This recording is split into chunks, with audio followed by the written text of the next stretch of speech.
Hey, bonjour tout le monde, bienvenue sur ma chaîne Être Radieuse TV. Mon nom à moi, c'est Josiane et aujourd'hui, on va avoir une capsule vraiment triste.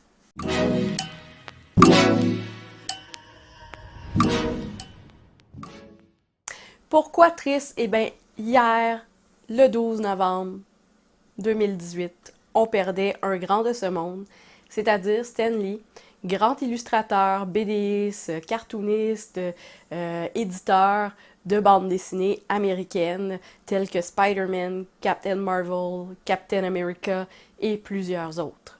Stan Lee est quand même décédé à l'âge de 95 ans et il en a vécu beaucoup, mais il a aussi influencé la culture populaire. C'est pour ça que je pouvais pas m'empêcher de vous en glisser un mot parce que sa présence sur cette terre de 95 ans en a eu assez pour influencer une majeure partie de la culture populaire, dont des trucs que vous regardez autres que des bandes dessinées et les films Marvel. Son histoire commence en 1939, alors que la bande dessinée, c'était un genre un peu moins noble qu'aujourd'hui en 2018. Je pense qu'il s'est battu sur plusieurs points. Moi, même quand j'étais jeune, quand on disait on lisait une bande dessinée, les professeurs nous tapaient sur les doigts. Et aujourd'hui, dans les écoles, c'est de plus en plus OK de lire une bande dessinée parce que au moins les enfants lisent. Même si c'est illustré, même si avec des cas de dyslexie et des choses comme ça, des fois la bande dessinée c'est un choix un peu plus facile pour des gens qui ont des difficultés avec la lecture. Puis en même temps, ça fait aussi aller l'imagination. Puis même si on lit des choses, tu sais, on va après ça s'en imaginer d'autres. Ah ben ça serait le fun que Spider-Man fasse ci ou ça. Puis on le voit aussi avec ma fille qui joue avec ces jouets-là, dont Spider-Man, dont Captain America et dont plusieurs autres. À l'époque, quand ils commencent à créer de la bande dessinée aussi, c'est beaucoup pour divertir dans les journaux et avec une compagnie qui s'appelle Timely Comics. Donc, Timely Comics, c'est qu'est-ce qu'on va connaître plus tard sous le nom de Marvel Comics, qui va se rebrander en 1960. Donc, en 1941, Stan Lee va utiliser le nom Stan Lee parce que c'est plus anonyme que son vrai nom complet. Puis même encore aujourd'hui, je l'ai lu hier, puis je ne sais même plus c'est quoi son vrai nom, c'est Stan Lee. Donc Stan Lee, c'est devenu une légende vivante, maintenant une légende morte, désolé du mauvais jeu de mots, mais donc une légende carrément de la bande dessinée, mais toute son empreinte, et laissez-moi vous dire comment ça a commencé et tout. Donc, 1941, ça a été les premières apparitions de Captain America. Et si vous pouvez faire le lien, c'est qu'il y a la Deuxième Guerre mondiale qui est en cours.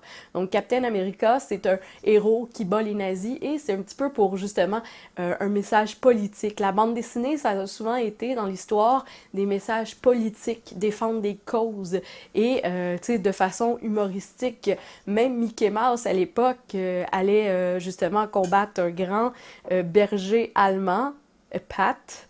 Donc, c'est, le jeu est là. On va voir aussi plein d'autres comics qui vont, de bandes dessinées, d'animation, qui vont être humoristiques pour faire passer des messages politiques. Et Captain America, bien entendu, ça n'en fait partie. C'est le Capitaine américain qui est super fantastique, super muscle, puis joué par le bel acteur que j'ai oublié son nom, mais oh my god, qui est beau, genre en vrai, là. C'est genre comme le plus beau des super-héros, à mon avis. Puis on est une couple qui est d'accord avec ça. J'en suis sûre.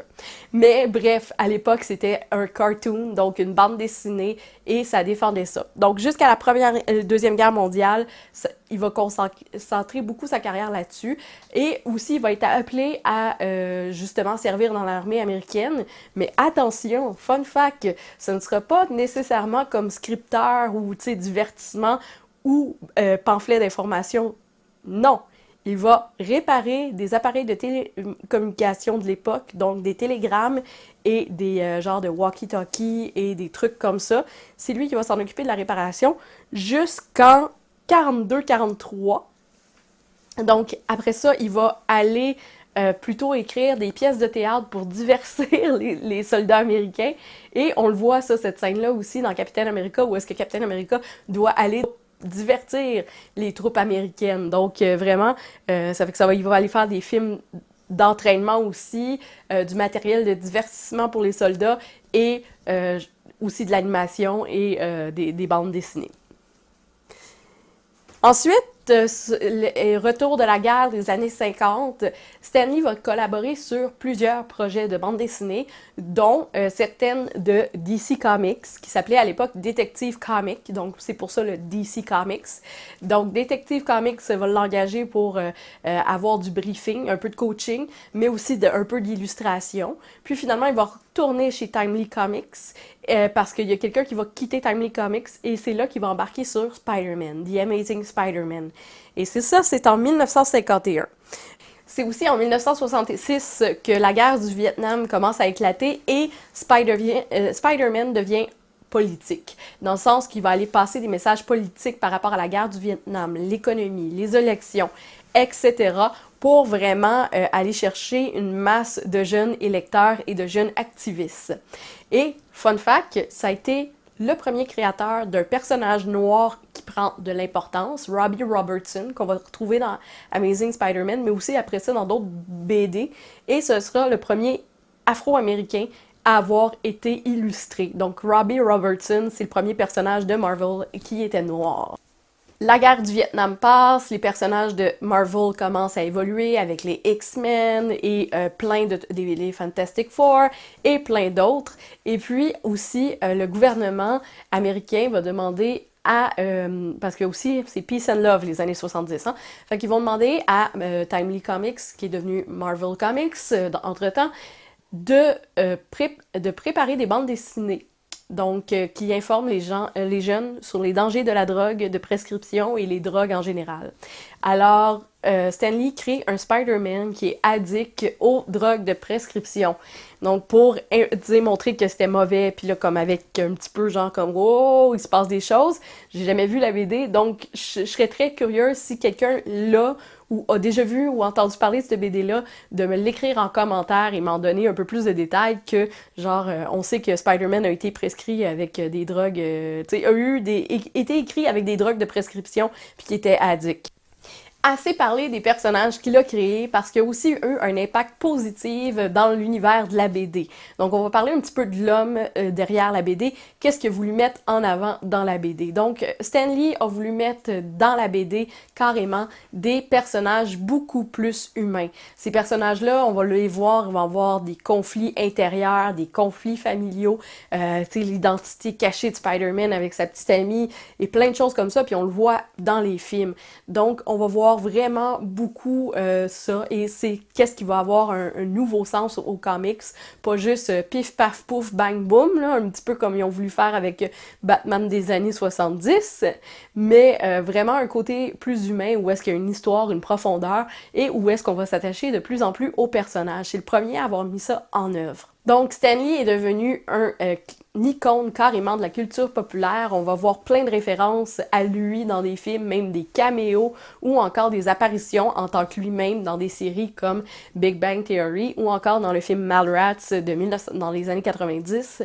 Et il va aussi créer une fondation pour donner, donc la fondation Stan Lee, pour donner accès à l'art à des milliers de jeunes qui sont dans la pauvreté.